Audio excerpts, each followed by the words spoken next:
প্রিয় বন্ধুরা, আসসালামু আলাইকুম। আশা করি আপনারা সকলেই ভালো আছেন। আপনারা দেখতে পাচ্ছেন যে আমার ভিডিওতে অবশ্যই একটা সুন্দর একটি নদী দেখতে পাচ্ছেন। যে এই নদীটি দেখে মনে পড়ে গেল রবীন্দ্রনাথ ঠাকুরের সেই আমাদের ছোট নদী। দেখেন যে আমাদের ছোট নদী চলে বাঁকে বাঁকে, বৈশাখ মাসে তার হাঁটু জল থাকে। পার হয়ে যায় গরু, পার হয় গাড়ি, দুই ধার উঁচু তার, ঢালু তার পাড়ি। আসলে আপনারা দেখতে পাচ্ছেন যে এই নদীটির সৌন্দর্য। এটি হলো রংপুরের ঘাঘট নদী।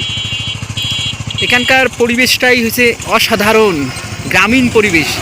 আর একটু এগিয়ে যদি আপনাদের দেখাই তাহলে দেখেন, একটু যদি আপনাদের ভিডিওটা টেনে দেখাই তাহলে দেখতে পাচ্ছেন যে নদীর সৌন্দর্যগুলো কীরকম।